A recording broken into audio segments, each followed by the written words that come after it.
Happy Wednesday, everybody. I just wanted to talk today, I guess, about being where you are, because I get the feeling right now that, or the general feeling all around is that nobody is happy to be where they are right now. Everybody's unsure. Most people are anxious, on edge,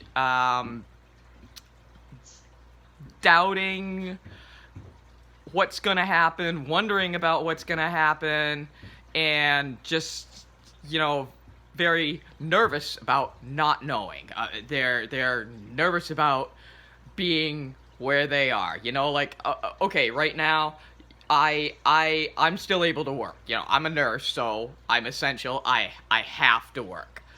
I am so grateful that I still have a job right now. I'm grateful that my husband, he's a paramedic, he still has a job right now. We're able to work. Julie's out of school right now. We're able to both work and be home and take care of her. Okay?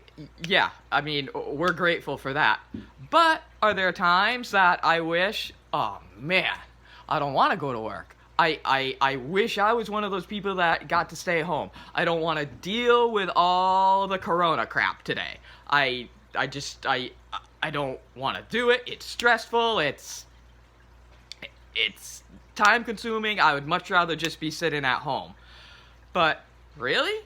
And then I look at it and I'm like, oh my God, I am like so ungrateful for thinking that. Like, why am I thinking that? I'm one of the few people that is able to work right now and, able to keep things together, and I don't have my whole world turned upside down because of this pandemic. I'm so grateful. I'm so blessed to be in the situation that I'm in. So I should be joyful and content in my situation. And overall, yes, I am. But I still, I still have those thoughts. I do. And I think there's people that also have the opposite thoughts. They're home from work. They can't work. And they're thinking, oh, man. I really wish, I could go to work. If I could just work, I could make ends meet. I could, I'm worried about being financially stable. But at the same time, okay, be grateful to be home. Be grateful that now you have this time with your family. And if you don't have a family, you have the time to rest. You have the time to catch up on Netflix. You have the time to, reach out to people that you may have lost contact with and want to reconnect with. And what better time than now? Because, hey, most people are home. And even if they are working, they still are more apt to be at home more often, because what are they going to do? You really can't go anywhere. You can't do anything unless you need to go to the store to get toilet paper or go out to get coffee or, whatever. But my point is, everybody is where they are supposed to be.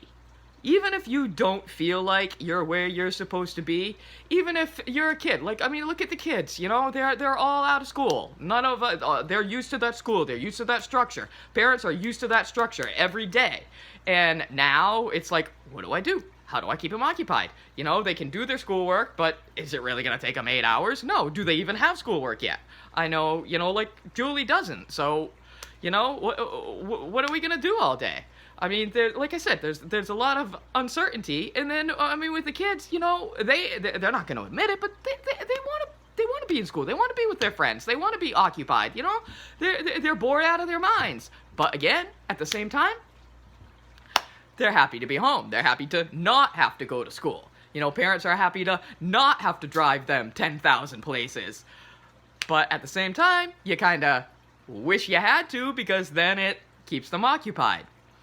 But what we all have to look at, and what, I'm working on too, and I'm realizing, is that we're all where we're supposed to be.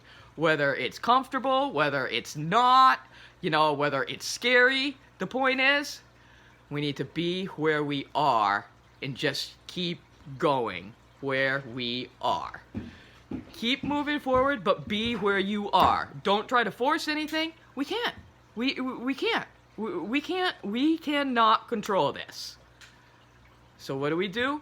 We give it up to God, because He is in control anyway. He knows what He is doing, and He has put everybody where He wants them to be, where we should be. Whether it's where we want to be or not, we are where we are. Isaiah 55, 8-9 says, "For my thoughts are not your thoughts, neither are your ways my ways, declares the Lord. For as the heavens are higher than the earth, so are my ways higher than your ways, and my thoughts than your thoughts." He knows.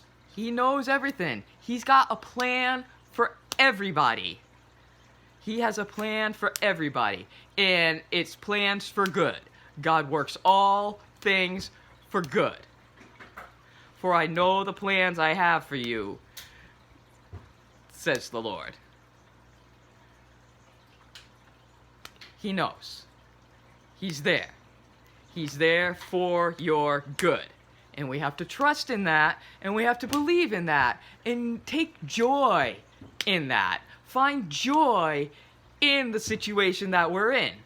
Even though we might not be happy with it, you can still be joyful. You can still be a light. You can be a light to other people. Let your light shine through you. That an old Soul Asylum album, the title of their album, "Let Your Dim Light Shine." No matter how dim your light is, everybody's got a little light inside of them. And if we all let it shine out towards each other, let God shine through us. Let God work through us. Help us be the light. Help us be the light. It would be a happier place for everybody, rather than grumbling and everybody being down, everybody being miserable, everybody being anxious. Philippians 2:14. "Do all things without grumbling or disputing, that you may be blameless and innocent, children of God without blemish, in the midst of a crooked and twisted generation, among whom you shine as lights in the world."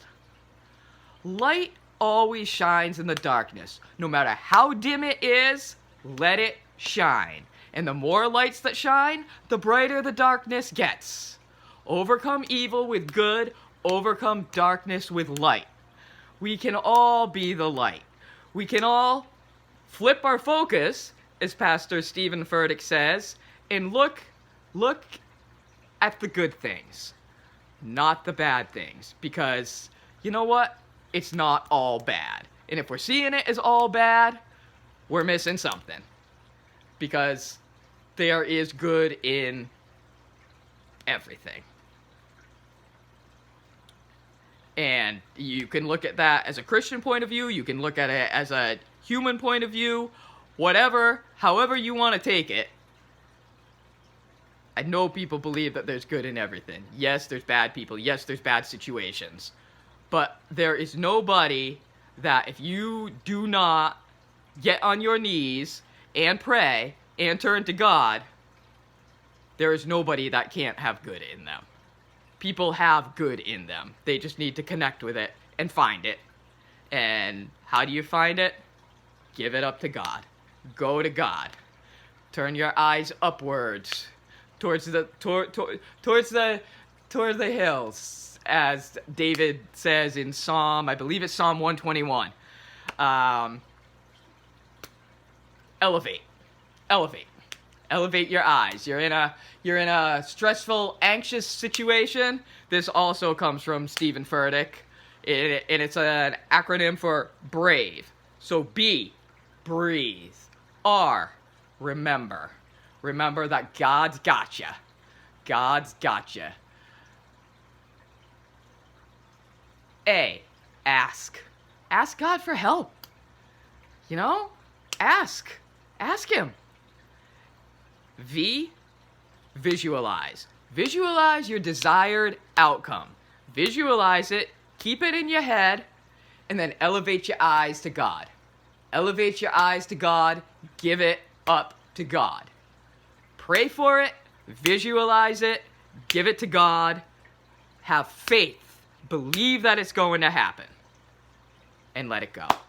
And whatever happens, happens. Whatever happens was meant to happen, and you know what? God will get you through it. I'm going to close with Philippians 4:11-13. And 4:13, the very last verse, is my verse, what I live by. Philippians 4:13, P4XIII. But here it is. Not that I am speaking of being in need, for I have learned in whatever situation I am to be content. I know how to be brought low, and I know how to abound. In any and every circumstance, I have learned the secret of facing plenty and hunger, abundance and need. I can do all things through Christ who strengthens me. And we can. We can do all things. Brothers and sisters, we're going to get through this. We are going to get through this. Maybe not unscathed, but we're all going to get through this. We're all going to be better for it. We're all going to learn from it. God's got us. We got to give this up to Him, trust Him, have faith, faith over fear. I love y'all. God bless you. Bye-bye.